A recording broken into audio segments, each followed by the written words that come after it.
There are 339 books in the Rory Gilmore Reading Challenge, and I'm going to read all of them, and I mean every single last one of them. The Rory Gilmore Reading Challenge includes all of the books that Rory read during the run of the TV series Gilmore Girls in the early 2000s.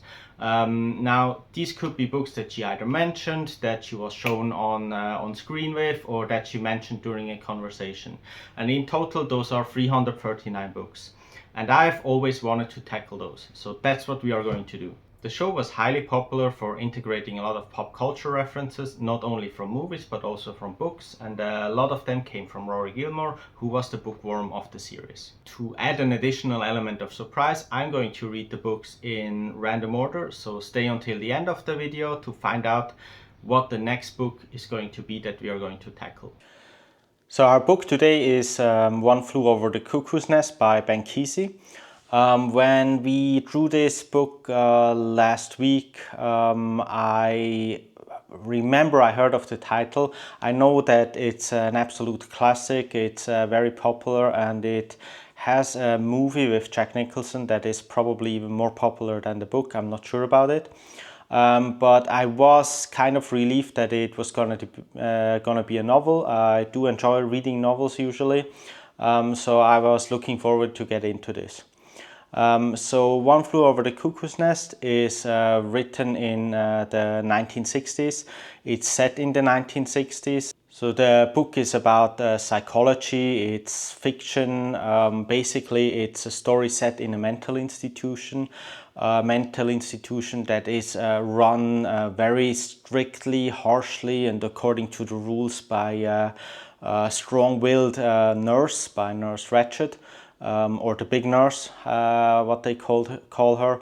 And everything in the mental institution has it's very set rules. There's a very strict timeline for everything going on in a day, and they're just trying to not get out of that routine, to keep everybody in the institution going in that routine. There's also what's kind of a little bit weird is that they have this segregation of two groups in the mental institution, which are on the one hand are people that they deem to still be recoverable, to still have a chance to recover and get out into the world in the future, which they are calling the acutes. And then there's the chronics, which basically are people that are in a vegetative state, that are really not really aware of their surroundings anymore, or they can't move, they can't talk, they can't speak anymore. They're so far gone that the institution deems them to be of basically not having any prospects for the future and to recover. So that's the setting, that's how everything starts. And then one day this new character, McMurphy, enters the scene. He is transferred from a work farm, basically, where he was sentenced for I think only like half a year to work in a farm, but apparently it's under very harsh conditions. I've never really heard of any work farms like that. Maybe that was also a thing of the past in terms of punishments rather than a prison. But he, due to the harsh conditions there, he pretends or to not be sane, to be mentally ill in order to be transferred to this mental institution, where he hopes to have an easier life and to be able to live out his remaining, I think, 2 months of the sentence in a much easier and more relaxed setting than the work farm would have been. And then when he arrives, everything in the beginning, seems a lot better than what he was used to.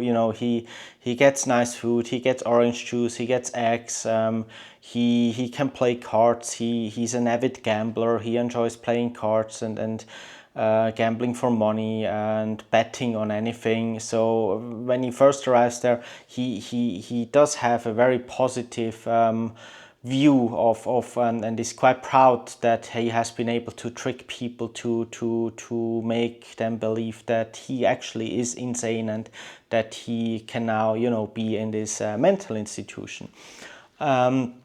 There is one thing, though, very early in the beginning that kind of makes him weary of what could be going on in that institution, and that is that he doesn't see anybody laughing. And he comes and goes in there, talks to everybody, is very outgoing, very positive.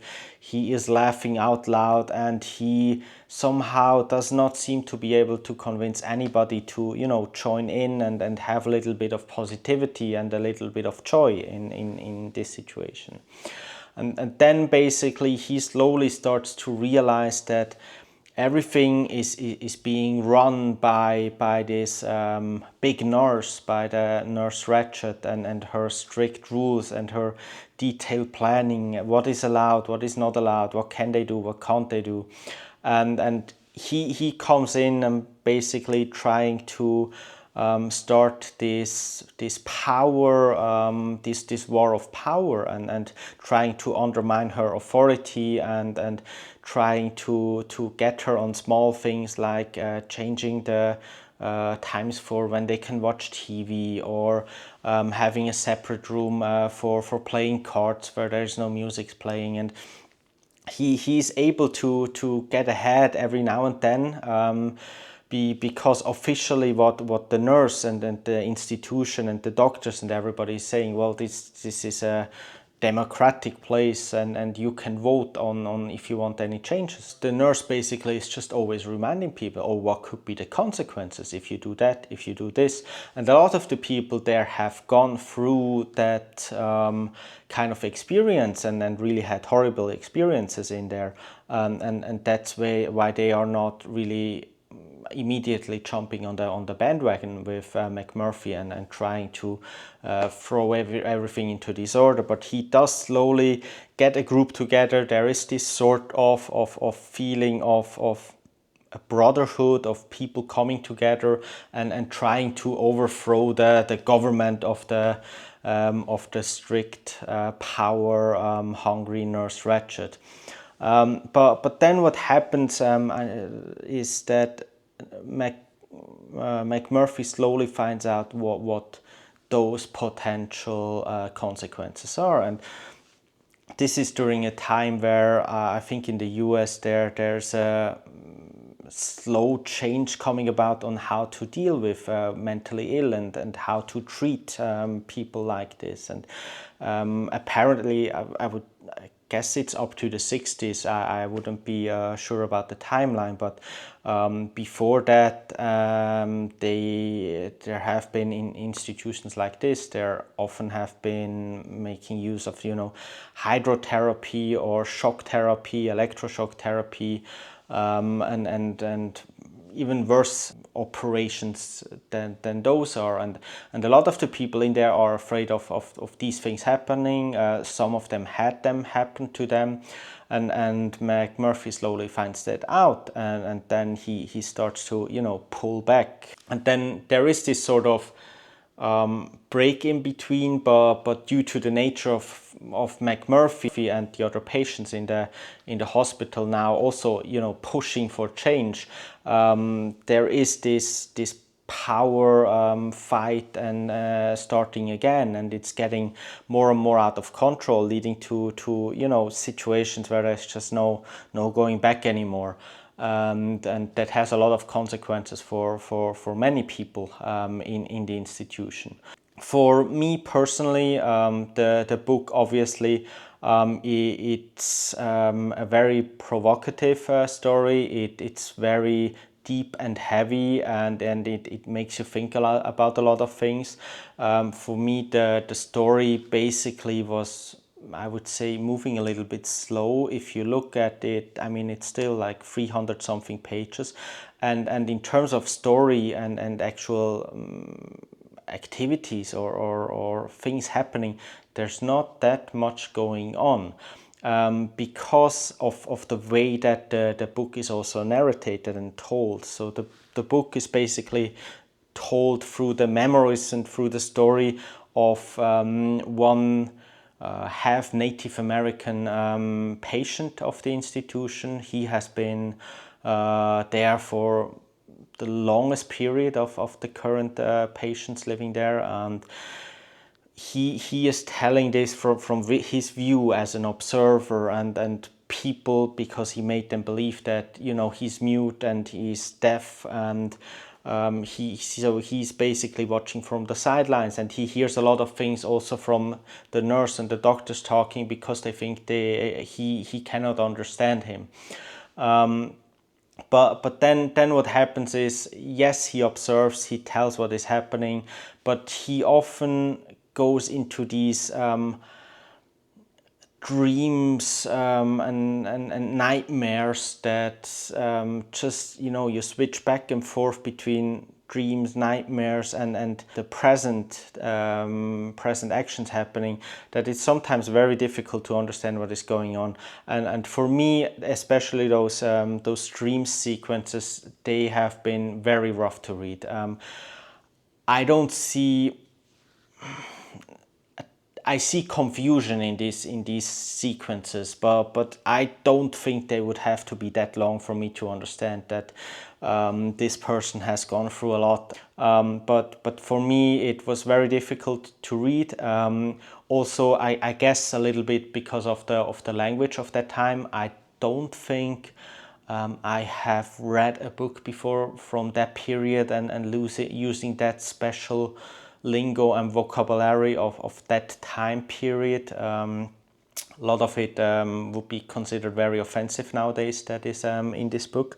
So it was not that easy for me to read, but it was an interesting experience. Again, another book that I have heard of the name for many years. I've been aware of this book. I didn't know what it was about, but it's not a book that I would probably, you know, reading the plot or reading a short introduction about it. It's not a book that I would have picked up were it not for this challenge. So I am grateful for this opportunity, and I'm happy that I did read it. So, you know, to summarize, what did I rate this book? I rated it 2 stars. It's not for me. It was an interesting read, but it was sometimes really hard to get through. It was slow. It was difficult to read and make sense of what is going on, and it's just too much telling and description without things happening and without showing. That's the way I felt about it.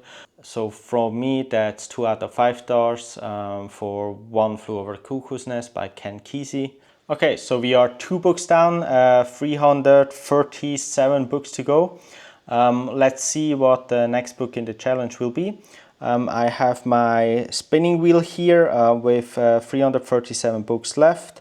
So let's see what we are going to read next in this challenge. There we go.